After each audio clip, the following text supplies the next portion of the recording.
Bullet क्रांति में नहीं, शिक्षा और खेल क्रांति से किसानों का भला। नक्सली भाषा बोलने वाले किसान नेताओं से सतर्क रहे किसान। धर्मेंद्र मलिक। भारतीय किसान यूनियन राजनीतिक के प्रदेश व्यापी आह्वान पर आज किसानों ने जिला अधिकारी कार्यालय पर धरना प्रदर्शन का आयोजन किया, जिसमें सैकड़ों किसान शामिल हुए। पंचायत की अध्यक्षता ठाकुर धीर सिंह पुंडीर एवं संचालन सुधीर पहलवान ने किया। पंचायत को संबोधित करते हुए किसान नेताओं ने कहा कि सरकार के अधिकारी किसानों के संबंध में अनाप शनाप आदेश लखनऊ में बैठकर जारी कर रहे हैं, जो धरातल पर संभव नहीं है। हम सरकार के निर्णय का विरोध नहीं करते, लेकिन किसान की परेशानी को भी देख नहीं सकते। सरकार ने तार बाढ़ ट्रैक्टर से परिवहन के संबंध में जो आदेश निर्गत किए हैं, वह किसानों की मजबूरी है। आवारा पशुओं, जंगली जानवरों के कारण किसान खेती नहीं कर पा रहा। किसान तार बाढ़ कराने में सक्षम नहीं है, मजबूरी में ऐसा करना पड़ रहा है। अधिकारियों ने उन तारों को भी प्रतिबंधित कर दिया है, जिससे पशुधन को कोई नुकसान नहीं होता। सरकार पशुओं का इंतजाम करे, हमें फिर तारबंदी की कोई आवश्यकता नहीं, या फिर राष्ट्रीय बांस मिशन से किसानों की खेत की बाढ़ कराए। किसान उसके लिए तैयार है। भारतीय किसान यूनियन के राष्ट्रीय प्रवक्ता धर्मेंद्र मलिक ने कहा कि गन्ना उत्पादन में किसानों की 50% लागत बढ़ी है, लेकिन सत्र की शुरुआत होने के बावजूद भी सरकार द्वारा गन्ना मूल्य घोषित नहीं किया गया है। बीमारी से गन्ने का उत्पादन भी प्रभावित हुआ है। केंद्र सरकार द्वारा भी गन्ने के FRP में वृद्धि की गई है। उत्तर प्रदेश सरकार भी राज्य के मूल्य में बढ़ोतरी कर किसानों को 400 रुपये क्विंटल का गन्ना मूल्य दिलाए।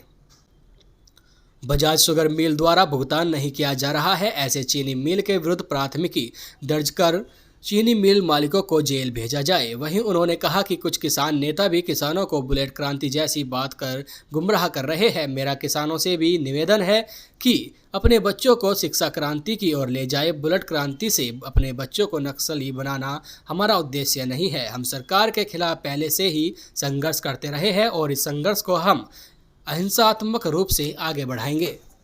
देखिए, धरना प्रदर्शन आज का जो कार्यक्रम था वो प्रदेश व्यापी आंदोलन था, और आज का आंदोलन इसलिए था कि नया सत्र शुरू होने वाला है, लेकिन गन्ना मूल्य की घोषणा नहीं की गई।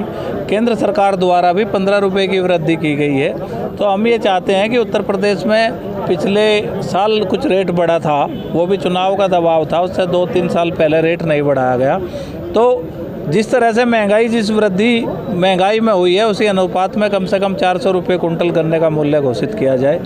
दूसरा, कटीले तार की बात है। कटीले तार हमारी मजबूरी है। सरकार इन आवारा पशुओं का, जंगली जानवरों का इंतजाम करे, तो हमें कटीले तार की कोई आवश्यकता नहीं है। तो सरकार जो है, जब इनका नहीं कुछ कर पा रही तो किसानों को कटीले तार लगाने पड़ते हैं। हम ब्लेड के तार नहीं लगाना चाहते, तो सरकार ऐसे तार जो पशुओं को नुकसान नहीं करते उनकी स्वीकृति प्रदान करे। अन्यथा जो है, ये जितने आवारा पशु हैं, जब सरकार दावा करती है कि हमने गौशाला बना रखी, तो इसका मतलब कहीं ना कहीं अधिकारी भ्रष्टाचार में लिप्त है। ये पशु तभी दिखाई देंगे जब इन पशुओं को तहसील में ले जाया जाएगा। अगर इनका कोई निवारण नहीं होता तो हमारे लोगों का बिल्कुल स्पष्ट निर्णय है कि हम ये SDM साहब को एक दिन सौंप कर आएंगे कि इन पशुओं को आप गौशाला भिजवाओ। गाँव में तो इन्हें खेत में दिखाई नहीं दे रहे, तो कम से कम तहसील में दिखाई देंगे। ट्रैक्टर परिवहन का विषय है, फिर ट्रैक्टर पर किसान अपनी लेबर लेकर जाता है, आसपास चला जाता है। ठीक है, नियम कानून बनने चाहिए, लेकिन किसानों को छूट मिले। ट्रैक्टर के कारण एक्सीडेंट नहीं हो रहे, शराब पी के जो वाहन चलाते हैं उसके कारण एक्सीडेंट हैं। अभी तो रेल पलट की, पुल टूट गया, तो क्या पूरे देश के पुल तोड़ दिए जाएंगे? हादसे जीवन का चक्र है, हादसे इसका एक हिस्सा है। हादसे होते रहते हैं, लेकिन हादसों को लेकर सावधानी बरतनी चाहिए। ये नहीं कि उस चीज़ पे ही आप प्रतिबंध लगा दोगे। तो हमारे इस तरह के 8 मुद्दे थे, और धान खरीद का विषय था। तो आज प्रदेश सरकार को ज्ञापन दिया गया है पूरे प्रदेश में, और सरकार अगर संज्ञान नहीं लेगी तो जल्दी इससे भी बड़ा आंदोलन होगा। अभी एक बुलेट क्रांति की बात भी कहेगी, एक बुलेट की देश में बुलेट क्रांति की आवश्यकता, तो क्या कहना? नहीं, बुलेट क्रांति तो भाई ये तो नक्सलियों की भाषा है। किसान तो इस भाषा को कभी जानता ही नहीं। देश में बुलेट क्रांति की आवश्यकता नहीं है। देश में किसानों को शिक्षित किए जाने की आवश्यकता है, जिससे पढ़ लिख के किसानों के बच्चे रोजगार पर जाएं, और जो खेती में भी जाए उसको इतनी जानकारी हो, वो टेक्नोलॉजी का प्रयोग जानता हो कि किस टेक्नोलॉजी के माध्यम से किसान का भला हो सकता है। इन घिसी पीटी बातों से और इस तरह की बरगलाने वाली बातों से किसानों का नुकसान होगा, और किसान भी ऐसे नेताओं से दूर रहें जो आपके बच्चों को नक्सली बनाना चाहते हैं।